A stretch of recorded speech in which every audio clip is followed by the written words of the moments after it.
Alright, so welcome back. This is our 2016 Sprinter van walkthrough.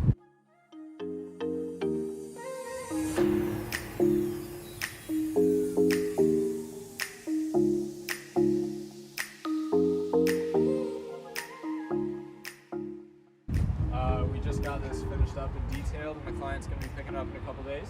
So why don't you come on inside and we'll show you everything.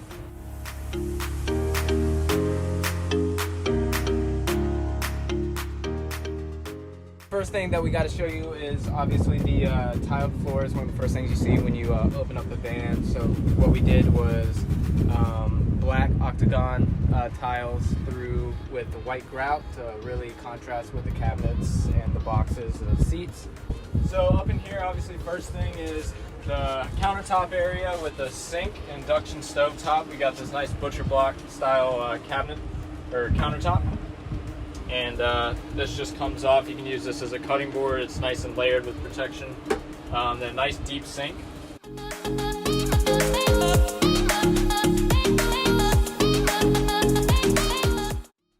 Right under here, as usual, we have a gray water tank and then just plenty of storage. Alright, the next thing on the van that you may notice is this table. So this van holds it back from falling down because this table is a fold-out table that goes the length of the van, and these two seats right here, they swivel around. So what they can do is they unlatch it, pull out the table. There is another pipe with fabric on the bottom so it doesn't scratch up the floor or anything, that you then screw into the bottom of the table, and it has a table for up to 4 people.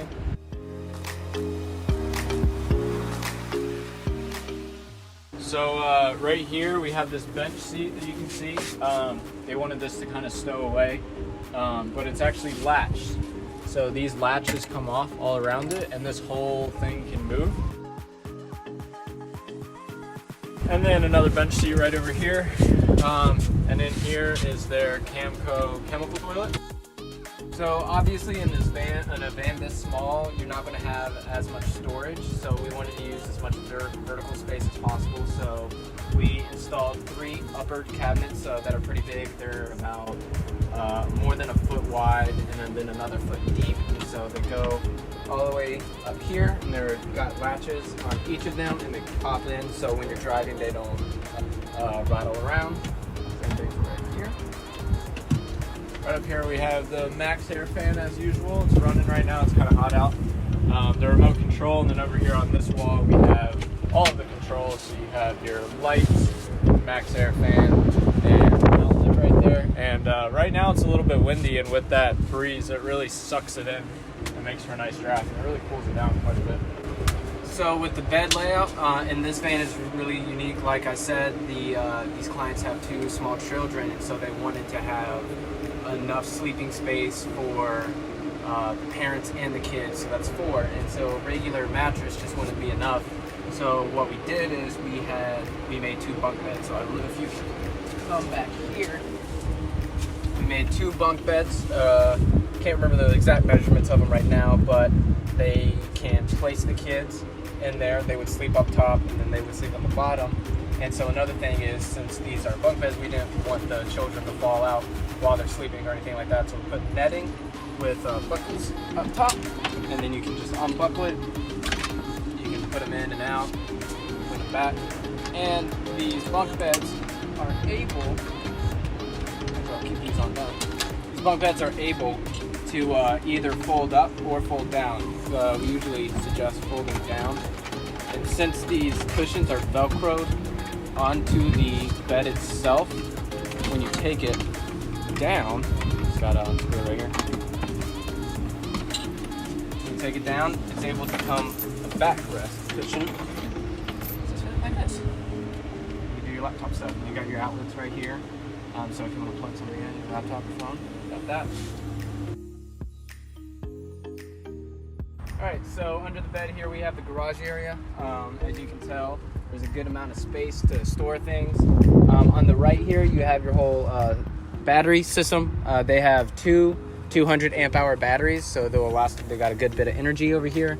Your fuse box, your batteries, and then they have a 2000 watt inverter. that everything off of the van runs off, including the refrigerator outlets, any water tank, any electrical other than the MaxxAir fan.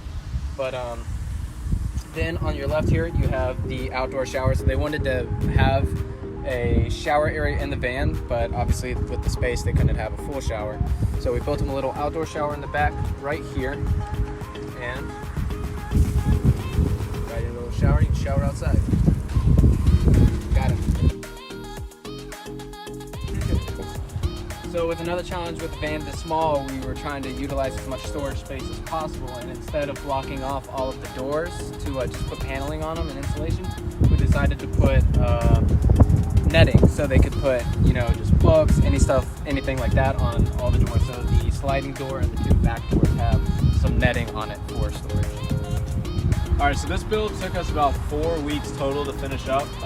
It was definitely a little bit of a challenge because we've never done the bunk beds before, so that was all just problem solving, trying to figure it out. Ultimately, we're really happy with how this turned out, especially for the client's unique needs. We just really love the fact that the bunk beds can turn into headrests. We love the extra seating and cushions for their kids up front. The fold-out, one of our favorite table. things, the fold-out table. But yeah, it was a really fun build, and we're excited to get it to them.